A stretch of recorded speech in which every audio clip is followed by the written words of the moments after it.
Bonjour frères et sœurs en Christ. Ce matin, j'aimerais vous parler de l'importance de l'obéissance de la parole de Dieu. Et mon texte est tiré de 1 Samuel chapitre 15 du verset 10 au verset 23 que j'aimerais lire avec vous ce matin.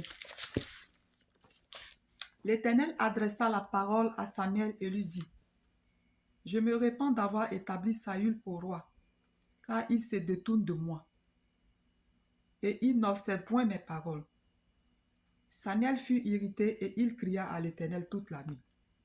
Il se leva de bon matin pour aller au-devant de Saül. Et on vint lui dire: Saül est allé à Carmel et voici, il s'est érigé un monument. Puis il s'en est retourné et passant plus loin, il est descendu à Gilgal. Samuel se rendit auprès de Saül et Saül lui dit: Sois béni de l'Éternel. J'ai observé la parole de l'Éternel. Samuel dit: Qu'est-ce donc ce bêlement de brebis qui parvient à mes oreilles et ce mugissement de bœufs que j'entends? Saül répondit: Ils les ont amenés de chez les Amalécites parce que le peuple a épargné les meilleures brebis et les meilleurs bœufs, afin de les sacrifier à l'Éternel ton Dieu. Et le reste, nous l'avons dévoué par interdit. Samuel dit à Saül: Arrête, et je te déclarerai ce que l'Éternel m'a dit cette nuit. Et Saül lui dit: Parle.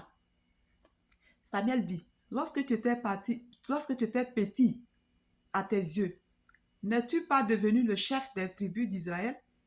Et l'Éternel ne t'a-t-il pas oint pour que tu sois roi sur Israël? L'Éternel t'avait fait partir en disant: Va et dévoue par interdit ces pécheurs, les Amalécites. Tu leur feras la guerre jusqu'à ce que tu les aies exterminés. Pourquoi n'as-tu pas écouté la voix de l'Éternel? Pourquoi t'es-tu jeté sur le butin? Et as-tu fait ce qui est mal aux yeux de l'Éternel? Saül répondit à Samuel: J'ai bien écouté la voix de l'Éternel et j'ai suivi le chemin par lequel m'envoyait l'Éternel. J'ai amené Agar, roi d'Amalek, et je l'ai dévoué par interdit. Et j'ai dévoué par interdit les Amalécites. Mais le peuple a pris sur le butin des brebis et des bœufs comme prémisse de ce qui devait être dévoué, afin de les sacrifier à l'Éternel, ton Dieu à Gilgal.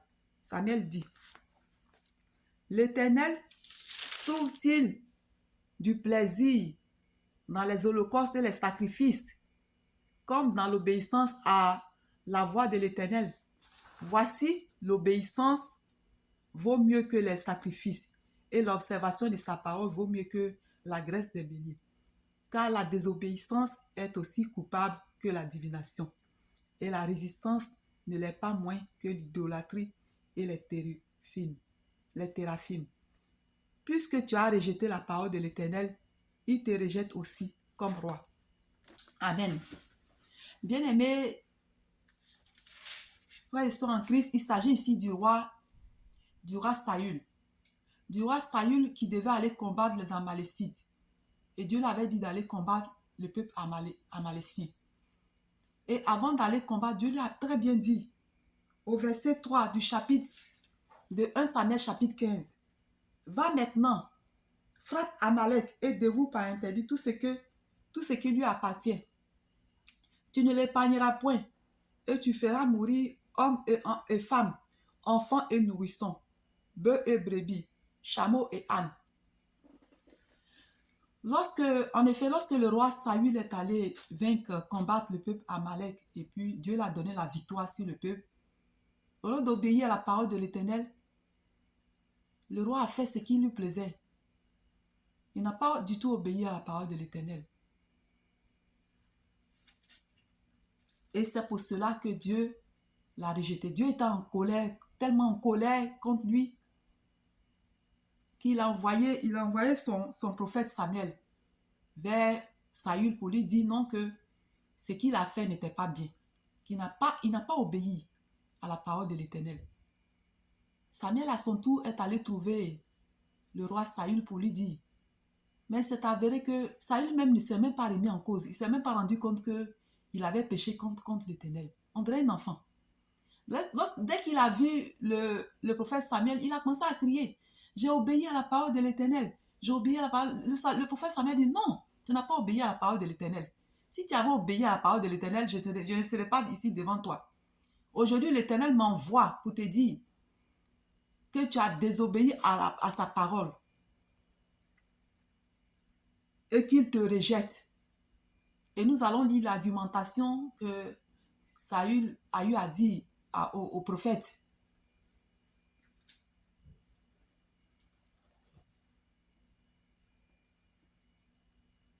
Saül répondit à Samuel, j'ai bien écouté la voix de l'Éternel et j'ai suivi le chemin par lequel m'envoyait l'Éternel.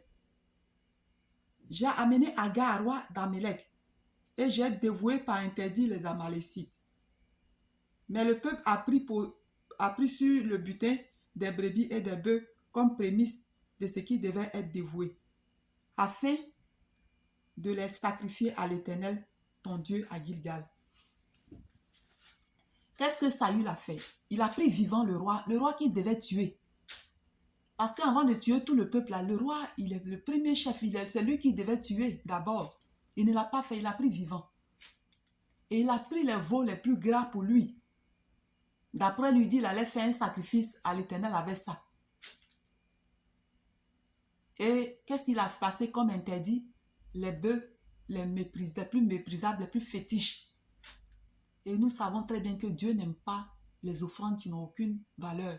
Vous voyez, un peu comme Caïn dans le livre de Genèse. Caïn avait offert une offrande qui n'avait pas de prix aux yeux de l'Éternel. L'Éternel l'avait rejeté. Il avait accepté celui d'Abel. C'est pareil. Non seulement il n'a pas obéi, mais vraiment il n'a pas considéré son Dieu en fait. Le roi Saül n'avait pas considéré la parole de Dieu du tout. Et vraiment, je pense que vraiment cela méritait Dieu. Dieu était en colère et vraiment il avait raison. Parce que quand tu lis le texte, Saül a agi comme un enfant. Il a agi comme quelqu'un d'immature. Il n'a pas agi comme un responsable. Il a préféré écouter le peuple au lieu de Dieu. Et le roi qui devait tuer d'abord, normalement qu'on doit exterminer un peuple, c'est le roi qu'on ne tue d'abord. Lui, il a épargné. Qu'est-ce qu'il allait faire avec le roi, on ne sait pas. Et tout cela avait suscité la colère de notre Dieu, qui a envoyé son prophète Samuel pour lui dire non, il ne veut plus de lui. Parce qu'il n'a pas été responsable vis-à-vis du Seigneur. La responsabilité qu'on lui a confiée, que le Seigneur lui a confiée, il n'a pas respecté, il n'a pas obéi à la volonté de Dieu. Dieu ne veut pas de lui. Il agit comme un enfant. Bien-aimé dans le Seigneur, c'est pour vous dire un peu, voici les conséquences de la désobéissance à Dieu. Par la désobéissance à la parole de Dieu, le roi Saül a été rejeté par Dieu et a perdu sa royauté. Voici la conséquence qu'il a eue. Malgré l'intercession du pauvre prophète Samuel, Dieu n'a pas voulu. Parce que vraiment, il avait mis vraiment Dieu en colère. C'était pas responsable ce qu'il avait fait. Et c'est pour ça que je nous exhorte, frères et sœurs, à vraiment obéir à la parole, à la voix de l'Éternel. Comment pouvons-nous obéir à la voix de l'Éternel? À travers l'obéissance à sa parole. Nous devons lire, d'abord même pour obéir à la parole de Dieu, il faut connaître la parole de Dieu. Et pour connaître la parole de Dieu, il faut lire la Bible tous les jours. En lisant la Bible, nous pourrons connaître la volonté de Dieu. Pour ceux qui entendent la voix de Dieu, pour ceux à qui Dieu parle, nous pouvons obéir à la parole de Dieu en obéissant à sa parole. C'est-à-dire que quand tu entends la voix de Dieu, te dit, tu entends le Saint-Esprit te dit de faire ceci, fais-le, obéis à la voix du Saint-Esprit. En obéissant à la voix du Saint-Esprit, mon frère, ma soeur, tu es en train d'obéir à la volonté de l'Éternel. On peut obéir aussi à la volonté de Dieu en offrant sa dîme et son offrande. C'est une loi de Dieu d'offrir à Dieu. On peut obéir à la voix de Dieu en agissant ainsi. On peut aussi obéir à la voix de Dieu en allant rendre visite aux malades dans les hôpitaux, en aidant son prochain, en aidant la veuve et les orphelins, parce que dans toute la Bible, Dieu parle de la veuve et les orphelins. Si tu vois une veuve qui n'a rien, que toi tu as les moyens, tu peux même décider de parrainer un orphelin qui ne va pas à l'école. Toi, tu peux Si Dieu t'a béni financièrement, tu peux décider de financer les études d'un orphelin. Ça plaira beaucoup à Dieu, Dieu te bénira. Tu peux décider d'aider la femme, la veuve qui n'a rien, qui n'a plus son mari. Tu peux financer son commerce. Tu peux l'aider pendant la rentrée, tu peux payer les fournitures scolaires de ses enfants. Tu seras béni aussi. Tu peux observer la parole de Dieu à travers les principes divins, où Dieu dit d'aimer son prochain comme soi-même. Si tu aimes ton prochain comme toi, tu ne pourras pas lui faire du mal. Tu ne pourras pas mentir, tu ne pourras pas tuer, tu ne pourras pas voler ton prochain, tu ne pourras pas dire de faux témoignages contre ton prochain. Tu peux obéir à la parole de l'Éternel en observant les 10 commandements de Dieu. Oui, obéir à la parole de l'Éternel en observant les 10 commandements. Frères et sœurs en Christ, on a tant de bénédictions à gagner en observant la parole de l'Éternel. Les bénédictions se trouvent dans Deutéronome chapitre 28, où Dieu nous dit que si tu obéis à la parole de l'Éternel, tu seras la tête et non la queue. Tu seras le premier et non le dernier. Ta huche et ta cruche seront bénies. Tu seras béni à ton départ et à ton arrivée. L'Éternel te donnera la supériorité sur tous tes ennemis. Tes ennemis viendront vers toi par un seul chemin, mais ils s'enfuiront devant toi par 7 chemins. Donc, il y a beaucoup de bénédictions ici. Bon, je peux dire encore, si vous me permettez ici. L'Éternel te comblera de bien en multipliant le fruit de tes entrailles, le fruit de tes troupeaux et le fruit de ton sol. Tu seras béni dans la ville et tu seras béni dans les champs.